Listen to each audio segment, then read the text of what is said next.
one of your facilitators. I'm Thalia Mingo. I am an active member and currently the junior warden for Trinity Church Princeton, and very happy to be there. I love my parish. I love the people. I love being an Episcopalian. I am a cradle Episcopalian. Having grown up in the Diocese of Southeast Florida, I joined, I see one back there, yay!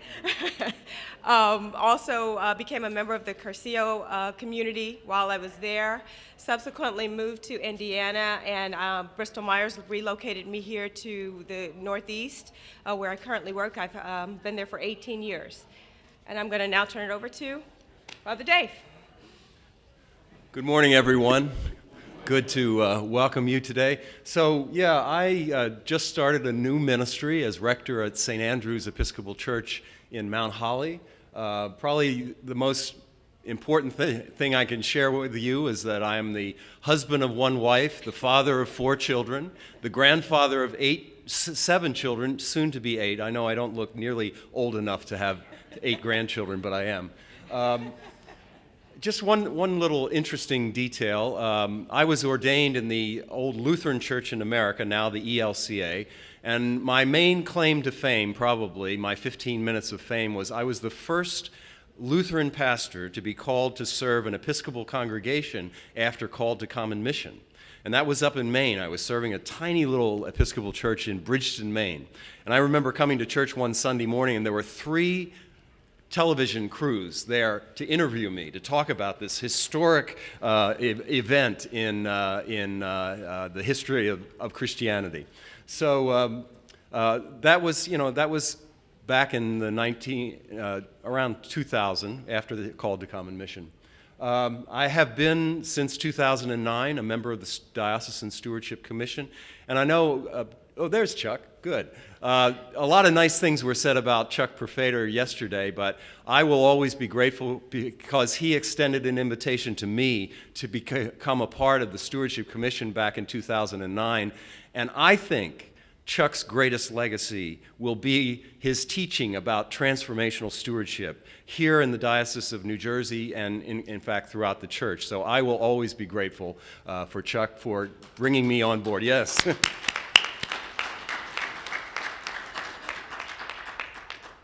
So I'm going to be introducing an exercise that we're going to do together. But before I do that, I want to tell you a story. Have any of you heard of the name Angus Dunn? Angus Dunn? He was the 4th bishop of the Diocese of Washington, D.C. He served as bishop for 18 years, from 1943 to 1962. During that time, he served as kind of the unofficial spiritual director for President Franklin Delano Roosevelt. He had a passion for the ecumenical movement, and for 10 years he served on the steering committee of the World Council of Churches.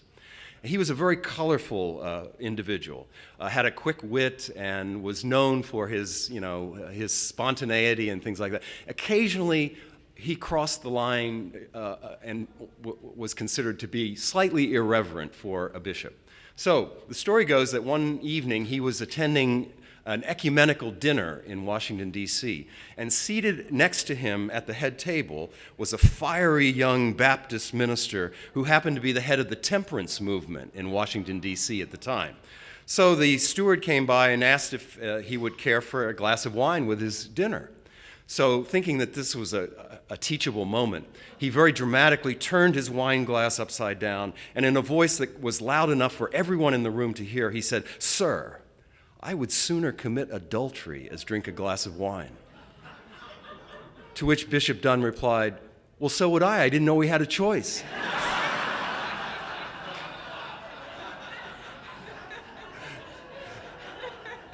Now, the point of the story is not to promote adultery as opposed to a glass of wine with your dinner, but to say that we do have a choice about the kind of church that we're going to be, the kind of diocese that we're going to be. And we believe that Project Resource can be and will be a very helpful tool in advancing the mission and ministry that we share together in the Diocese of New Jersey. So, let's see. we're gonna set up a scenario, and we're gonna ask you to turn and with the person sitting next to you, actually make an ask. Okay? So this is the scenario. Several leaders in the community, including the mayor, have asked your church to respond to an urgent community need, which aligns the church's mission, the lack of an adult daycare facility in your community. There's a need, but there isn't currently an opportunity. The vestry has decided to move forward with a capital campaign to raise the necessary funds to make some major renovations to the parish hall and to hire a staff person to coordinate this and manage this program. And you've been asked, as a member of the steering committee by the chair, to approach a major donor in your congregation who has a history of generosity toward the church and toward other organizations doing good work in the community. And you know that he has the resources to make a major gift to the campaign. So your job is to ask this donor, who you've known for years socially and as a fellow church member, for a pledge of $250,000, which will represent a significant part of the goal of this campaign.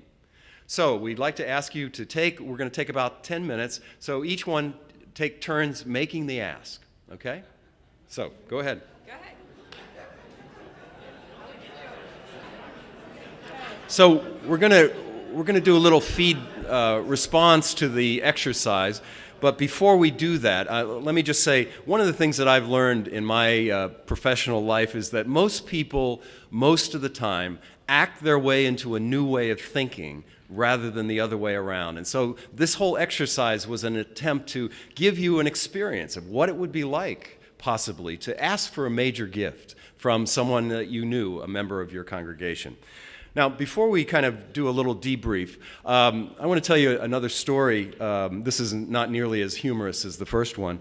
When I was up in New England, I mentioned I was the first Lutheran pastor to be called to serve an Episcopal congregation. I was a bivocational minister. I served a small church, St. Peter's Episcopal Church in Bridgeton, Maine. And at the same time, I was working as the executive director of the Habitat for Humanity affiliate in Portland, Maine. And we were experiencing some difficulties, financial difficulties, and we were stuck at kind of just building one house a year. And we said, we need to, in order to grow this ministry, we need to expand our resource development activities. So I came up with a great idea of looking at the vendors that we used, the people that we did business with, and we identified a lumber company called Hancock Lumber Company right outside of Portland, Maine. And the president of Hancock, he's still the president, a really great guy named Kevin Hancock. So I prepared and I made an appointment, went to see Kevin Hancock. I was going to ask him for $5,000. So I'm, into my presentation, and Kevin he said, Dave, I know why you're here. He said, we've decided that we want to provide all the resources to build one Habitat house every year from now on. I almost fell out of my chair because I was going to ask him for $5,000, and at that time, that was like a $50,000 gift. And then he said something to me that I will never forget. He said, Dave, I've been waiting for years for someone from Habitat to ask me to do this. So often we're afraid to ask, and our fear immobilizes us, and it blocks the opportunity for an expansion of our mission and ministry in the world. So what we'd like to do is kind of reflect on the experience. And anybody that would like to make a comment, was there anything about asking someone for $250,000 that frightened you? Okay, you want to expand on that? The amount. the sermon on the amount, right? Okay, anyone else? Was it a frightening in any sense? Someone said that most Americans, are more afraid of public speaking and asking for money than they are of dying. I think that's probably true. Anybody else? Yes, ma'am. It was also, in our discussion, it's not the Anglican way. Ah. Hold on to that. We don't talk about our needs. Yes. Right. We're coming back to that. That's Yes. great. Thank you, Good Leslie. point. That's Yes. very good. Anybody else? Yes, in the back.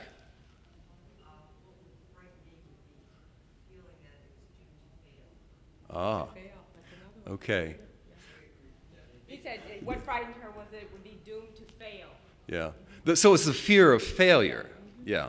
I think that's a good point. Yes. Right. Right. Yeah, we take it personally, don't we? And if they say no, they're actually saying no to us rather than to the ask. Exactly. Anybody else? Yes. Another thing we discussed was the feeling of when you're asking somebody that they might say, well, what's in it for me? Or can it be named after me? Okay. Come back to that too. Okay. Yes, sir. Another thing is 250,000 kids on a low day, because about when older generations get older, they tend to get more frail in life. Nothing against you or her or me or anybody, but when they get older in life, about, I would say 70, 80, 90 years old, so most of the time, they end up in a wheelchair or walker or something like that, and they need some assistance. Mm-hmm. And they need to get on a special type of bus that can accommodate that, and plus they have to have an entrance so they get into and from that destination Okay. of hypercharging. Yeah. Yeah, there's a great need. Yes. Please. Good. That's great. That's a great major gift fundraising strategy. Ask for more than you want, and then. I'm going to shoot here. My goal is here. Yes, sir. Right here. We talked a little bit about one of the requests was for an external need, Uh-huh. one was for an internal need, Okay. and how both would benefit. Okay. Okay. Good. Sir. It's making clear the mission. There's always a concern about them being personally responsible for the success of the project. Uh-huh. You talk to somebody you've had a relationship with, and they Uh-huh. Very good. So if it all comes crashing down, you feel a personal responsibility. Okay. Can anybody identify the moment, if you did feel a kind of a twinge of fear running through you as you were making the ask, at what moment did that happen? Was it when you mentioned the amount? Uh-huh. Getting Yeah. the words out. It was okay up until that point. Okay. Okay. Yeah. Okay. Anyone else? All right. Okay. Did this fear, if you had it, cause you to feel resistance to even making the ask? And that happens. I remember once when I worked for World Vision, I was making a major ask of a major donor with the president of the organization, who was the one who was supposed to make the ask. He never made the ask. We had dinner, a lovely conversation, and he said, "Okay, well, thanks for your support." We were gone. He came to the moment of truth, and he couldn't pull the trigger. He couldn't make the ask. So there is that kind of resistance, I think, to especially when we're talking about major gift fundraising. So, well, thank you very much. I mean, it was obvious that there was a lot of great conversation going on, whether it was about stewardship or not, we don't know, but at least we generated some good conversation this morning. So, okay. Oh, last one. Oh, okay. Sorry. Okay, was your thinking aligned with thoughts of scarcity or thoughts of abundance? I think this is a critically important question. How many would say How scarcity many of you say scarcity? when you went into that ask? Okay, how many went in with a feeling of abundance? Barbara, that's good. Okay, good. Okay. And I guess the obvious follow-up question would be why? If you felt a sense of scarcity, that was the pervasive kind of feeling that in your guts when you made the ask, why? Or if you had a sense of abundance, the harvest is plentiful. What motivated that, Barbara? I felt fear, but it was more of a fear. It was a fear and exhilaration. Ah. Okay. My exhilaration was the excitement that I felt because $250,000 in a parish is significant. And so my pitch was how exciting it was going to be for everyone that this great donor would be the leader in a gift that was going to galvanize all the other gifts. Right. So that felt like abundance to me. Absolutely. I was very excited about that ask. Yeah. I like that Yeah. I was once when I was with Habitat, I had an opportunity to make an ask for $1 million gift, and the person said yes. And it was one of the most exhilarating experiences of my life. It really was. So I can resonate with that. Okay. We have a hand back here. Yes. I was the askee, and I asked her, she may have been a little afraid, but she conveyed a sense of gratitude and excitement about the project. Uh-huh. And that kind of won me over, because I was trying to be difficult as the You're trying to be the difficult donor, right? Okay. Very good. All right. Well, thank you so much for. Oh, yes. Yes.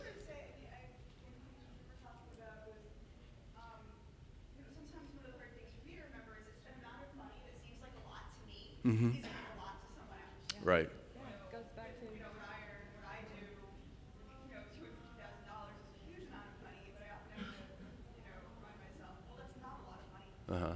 Correct. That's the other person, and sort of operating out of that That's right. mindset and not mine. Great. You got one more. Yes. Dave, I was the alleged donor. Alleged. Did you say yes, Corbin?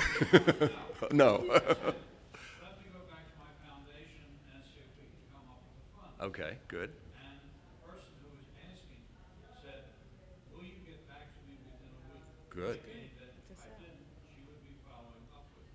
Very good. It's an important part of asking. That's right. Yeah. Never leave without the next step being clearly defined. Exactly. Very good. Yes. There was a question over here. I'm saying, don't we evaluate very quickly, like as the conversation starts, you kind of feel how it's going, Mm-hmm. and if you sense it's not going well, you kind of go back into your shell, so to speak. But Yeah. I understand when people interview you for a job, they decide within the first couple of minutes if you're going to be a candidate for that job. So I want to take that question, and I think you're absolutely correct. But his question was, don't you, as you're making the ask, you start to sense how the conversation is going, whether you'll be successful or not. In the same way that as you're interviewing for a job, you kind of have a sense of whether it's going well or not. And it's a great question. The goal, what we're trying to get to is exactly that. And the hope is that by the time you're ready to make that ask, as we prepare, that you'll have more of a sense of who this person is and what it takes to move that piece along. Yeah, and I would say that asking for major gifts is kind of like preaching. The only way you can learn how to do it is to do it. And the more you do it, the more comfortable you'll feel doing it. So don't think that if you're not successful in the first attempt that you're no good as a major gift fundraiser or whatever. It takes time, it takes practice, it takes experience, but the more you do it, the better, more comfortable you'll feel about doing it, and the better, more effective you'll be. Yeah, we got one more. Okay, yes, one more question. One more, that's fine.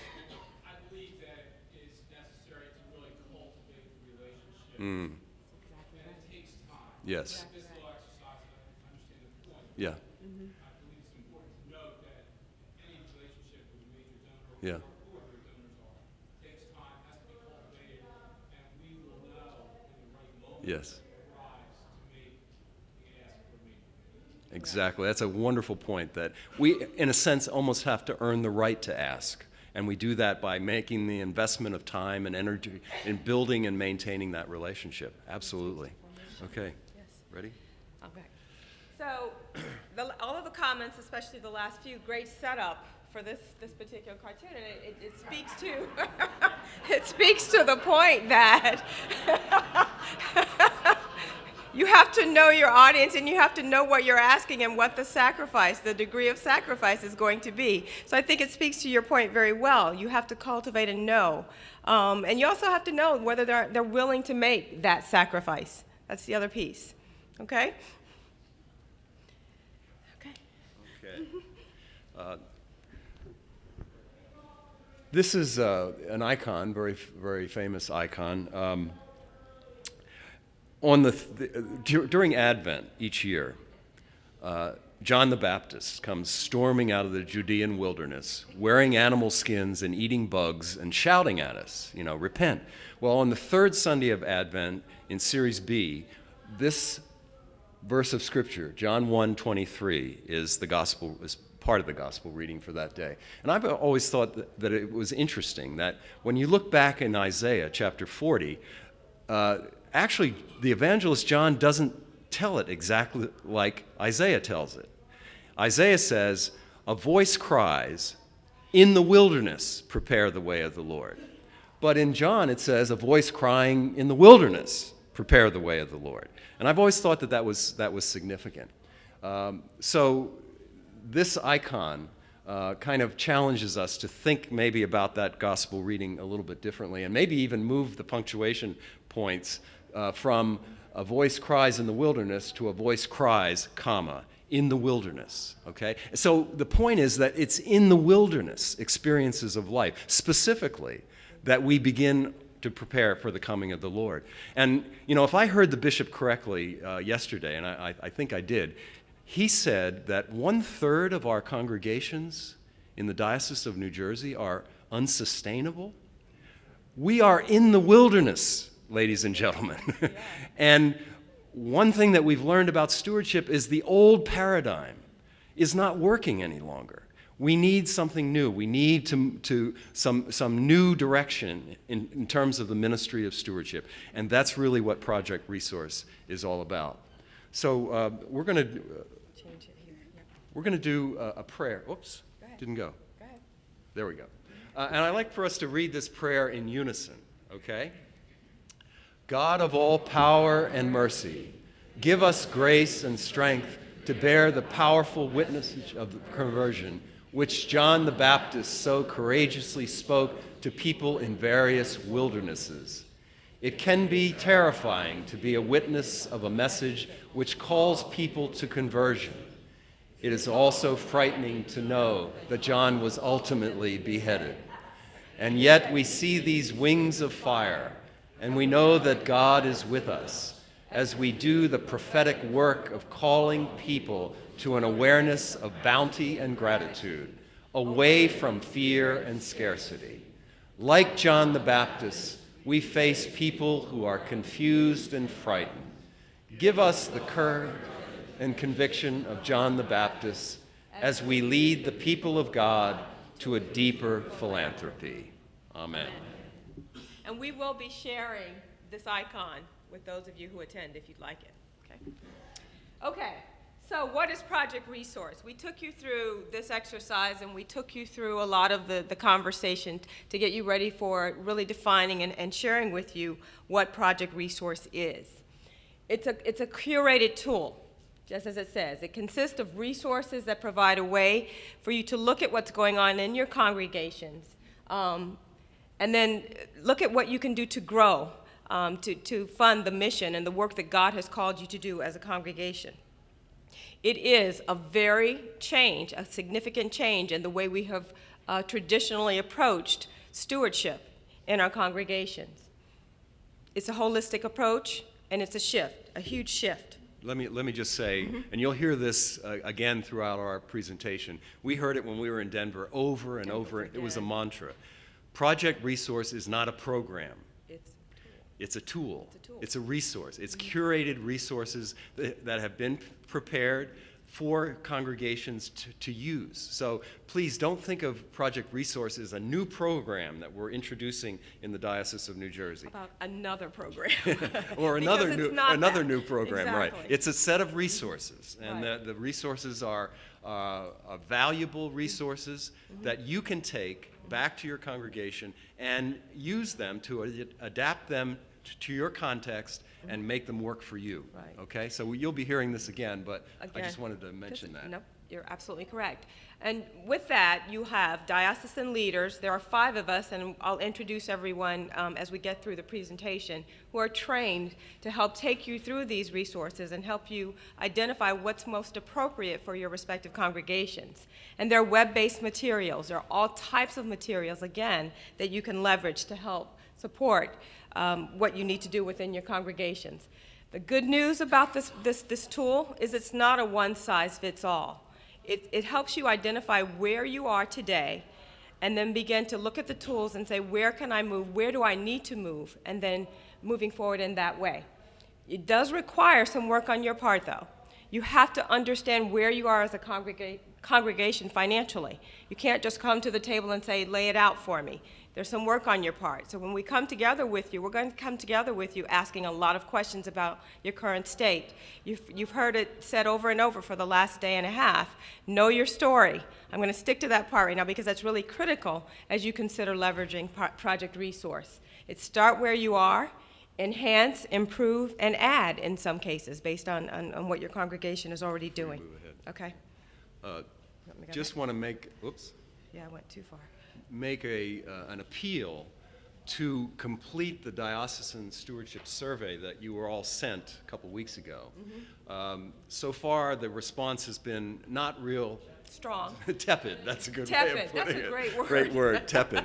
But this whole process of self-evaluation and begins by filling out this diocesan survey. So we're going to ask you as a first step in the process, if you haven't already filled it out, please do that. Okay. So you already had a, I'm sorry? It was sent, and if you haven't obtained it yet, Reverend Joyce Shire is in the back of the room, and as you leave the room, we can make sure you have access to it, okay? Was it emailed? Yes. It was emailed, yes. It was a About 2 to 3 weeks ago, maybe a month ago. Survey Monkey. Yeah, the survey sits on SurveyMonkey, okay? But we'll make sure you have access to it again, okay? Again, as we talk about Project Resource, the one thing that we know as you're doing stewardship campaigns in your churches, this is a lot of what it feels like today, correct? This is a lot of exactly what happens. To Dave's earlier point and to the icon we shared earlier, we are sitting in the wilderness. We need to move beyond this. Why? So Project Resource, and we're calling it AMP, Amp Up. You heard Bishop Stokes talk a lot about Amp Up yesterday. Why? Because we need to do something different. And we're going to focus within the Diocese of New Jersey. We're going to leverage Project Resource to focus on 3 key buckets in our congregations that will allow us to grow the resources we need.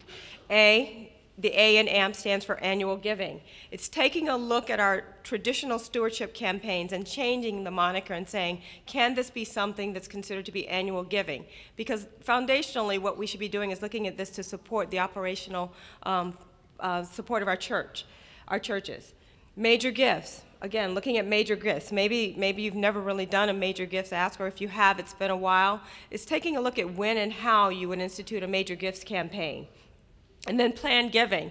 We know from the survey results that we have seen, not a lot of our congregations even have planned giving campaigns or planned giving strategies. The goal, as we look at Project Resource and we consider bringing it into your parishes, is that you take a look at these 3 buckets and we figure out a way to holistically pull them together, because you have the resources. Again, it's about asking, it's about knowing, and how do we pull them together holistically to help fund what needs to happen in your churches? So, why are we doing Project Resource? That's been a question, and a few of you who have heard a little bit about this in advance of the convention, this question was something we got quite a bit of. Why? Why are we doing this? There's a need in our congregations to strengthen the efforts of ordained and lay leadership in making the ask for the funding that we need to support our churches. Why? Culturally, and someone said it when we were talking about the exercise, culturally, as Anglicans, we don't talk about money. It's a dirty word. There's fear, there's perspective. Again, we talked about scarcity versus abundance. And most likely, and we heard this quite a bit when we were in Denver, and we did the same exercise that we took you through. Almost every single response was founded in the perspective of scarcity, not abundance. And I loved the response who said, I felt that it was abundance. Well, there's more of it. God charges us to look at the abundance we have and to walk in that. Self-awareness, this is a key one. We have to know where we are, not only as congregations, but individually. And that was the other thing. Many of you spoke to personally how you felt when making an ask. We have to get comfortable as individuals and as members of the body of Christ in making the ask. And before even making the ask, being willing to have conversations about money. about the need for money. And yes, I'm using the word money. We have to be able to say it. We have to be able to talk about it. We have to be able to move beyond the fear and the historic traditions that we've walked in. And I have tradition here as the last word, and we're going to talk a little bit about that. Tradition. Albert Einstein said, what's the definition of insanity? You keep doing the same thing over and over again and expecting a different result. We have to change. We already know what the outcome is going to be if we consider going, and we continue to go along the path that we're going. Okay? Just say a word. I was thinking last night about the presentations, the presiding bishop's statements yesterday, and it seemed to me, and I haven't thought this through completely, but it seems to me that perhaps the greatest challenge that we face as a church and the Jesus movement, the Episcopal branch of the Jesus movement faces, and the greatest barrier to our success in fulfilling our mission and ministry in the world is in this area of resource development. Financial resources, human resources, because Project Resource is not just about financial resources, also about helping congregations to develop their people resources. But is there anything that's a greater threat to the success of our mission and ministry in the world today than our deficit in areas of resource development? So this is timely. This is something that we can all benefit from. And I love what my partner said about, don't be discouraged if you haven't done some of these things. Start where you are, but enhance and build on what you're already doing in your congregation to precipitate the growth that we really need to make in order to fully fund the mission and ministry that we've been called to do. And we talked a little bit about each of these already. Fear, the fear of asking, the fear of addressing, the lack of giving, and someone mentioned the fear that it would fail. So all of these things are very real, and I think knowing, this is self-awareness again as an individual. Once we can address it within ourselves, we can deal with it and move to the next thing, and that's working together as a congregation to get there. The scarcity versus abundance perspective. We're charged, again, go ye therefore and abide. Live in God's bounty, see God's bounty, and share God's bounty. This should be a consistent message within our congregations as we're planning to even begin this work.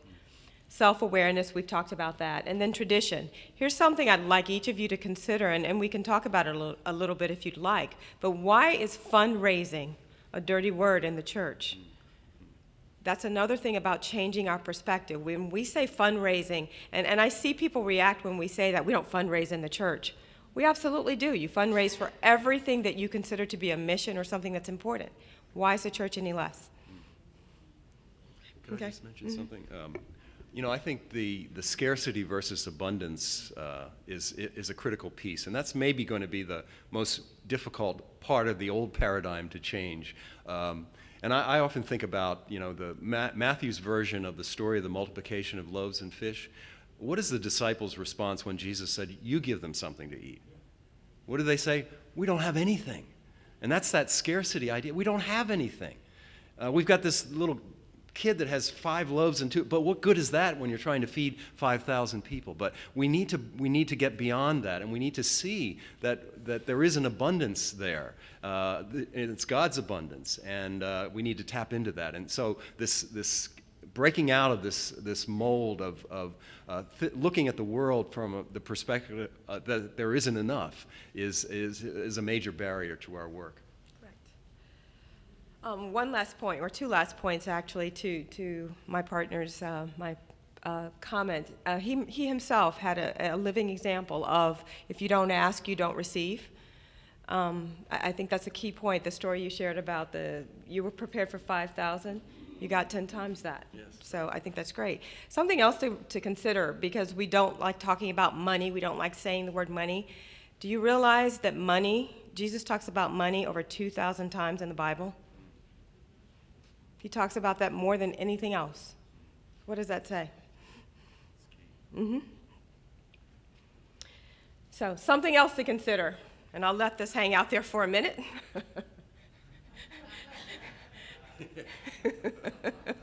That's good.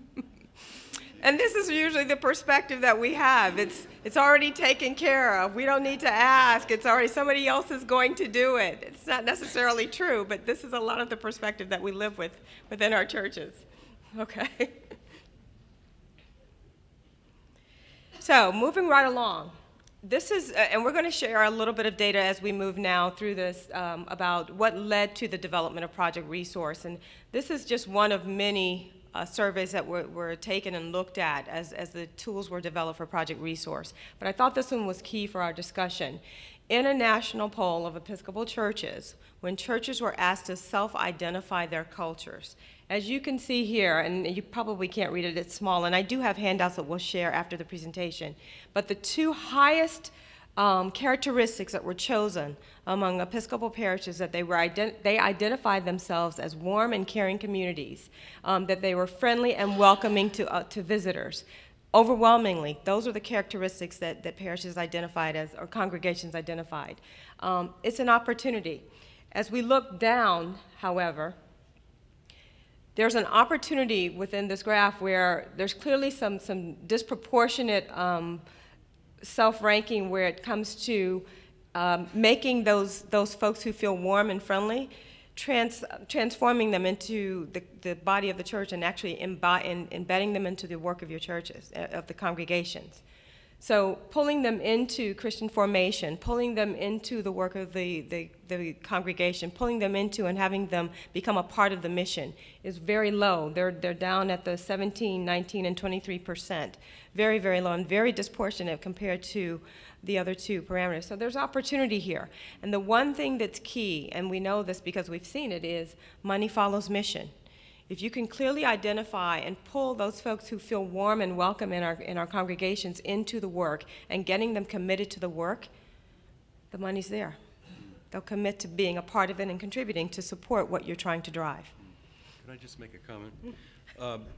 And I want to kind of connect this to transformational stewardship, because stewardship is not just about fundraising. It is about fundraising. We all know that.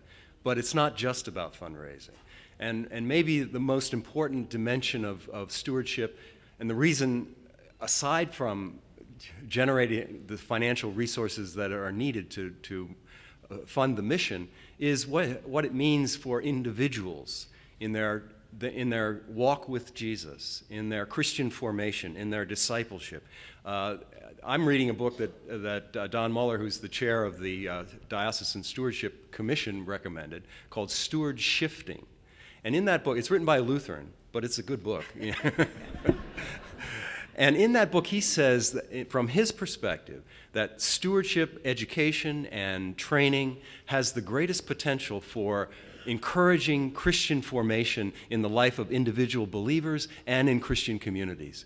So we're not just talking about raising the money that we need to do the mission of the church. We're talking about what is the essential mission of the church: formation, making disciples of all nations.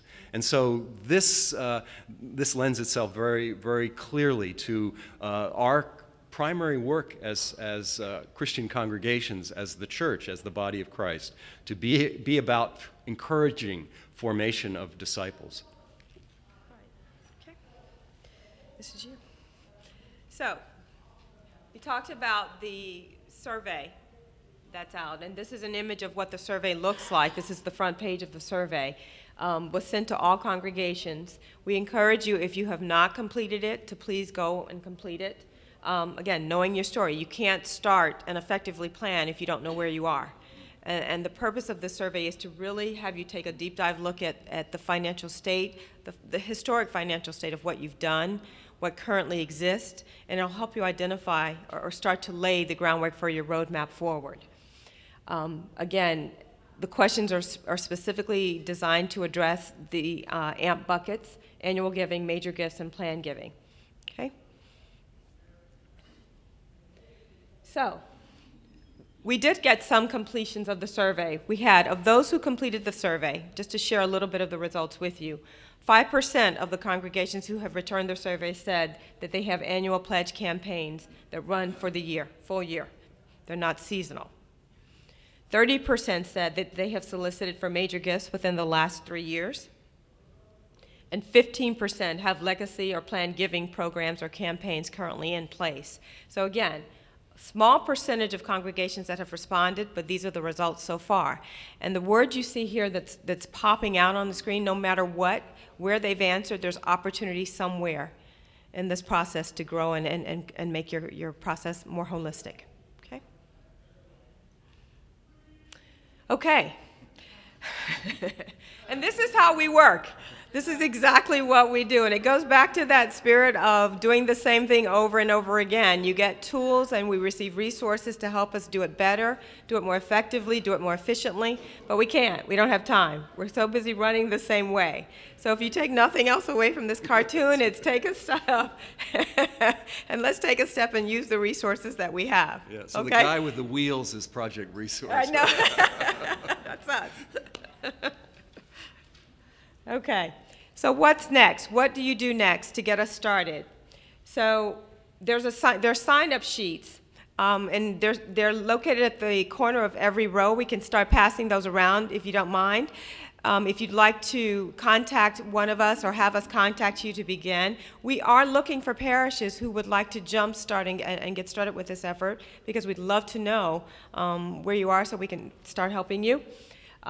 You provide your name, your church, your email address, and one of us will contact you. We are also establishing an email box, and that's the email link. It will be available as of Wednesday, March 9th. Jonathan just clarified that for me. And again, I'm going to commercial for the survey. Please complete the survey. It's absolutely critical for the success of us moving forward and getting out of where we are. Okay?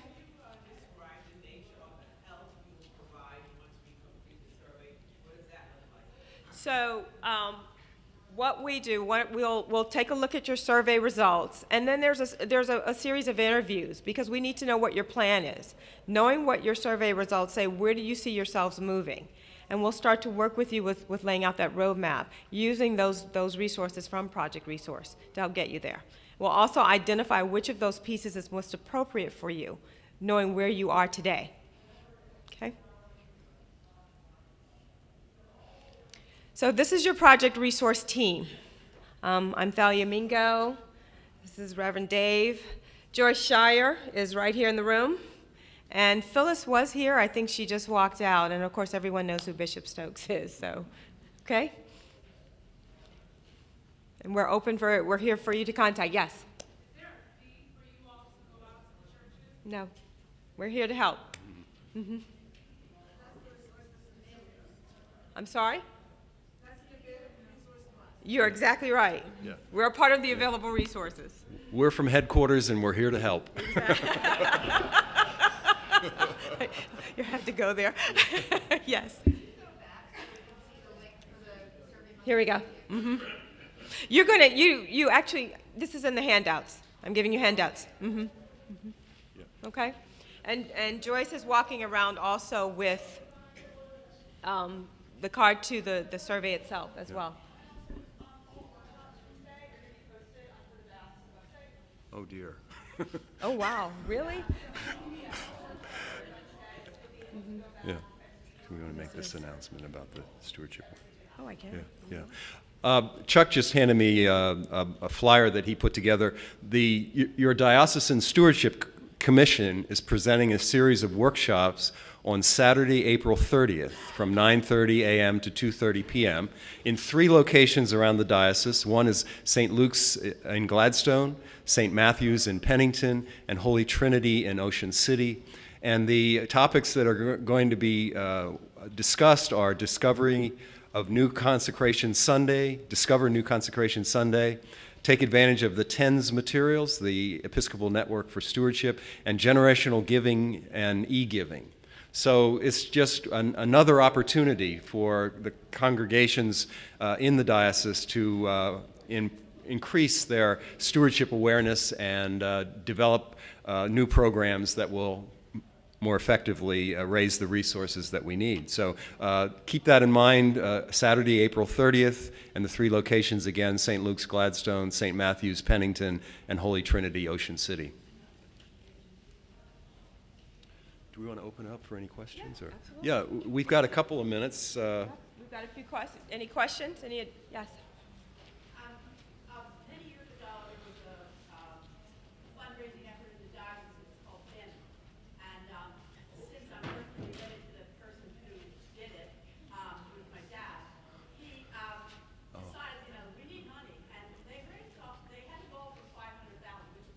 was huge. And nobody will ever do it. So he went out and he asked everybody he knew who had money to give it. And the first time it was really scary, but he got lots of money. And so he finally went to one person, I'm going to name him because to me it's a funny story. The only person who didn't give him any money was Malcolm Forbes, and he had tons of money. But he spent this huge amount of money on a birthday party for Elizabeth Taylor, and about a week later he dropped dead. And the family joke was, I mean, this is not for puff, I'm telling it anyway. The family joke was, well, that serves him right. So I took from that you just have to ask. All right. You know? I mean, so somebody doesn't get, you know? Yep. That's true. That's up to God. That's right.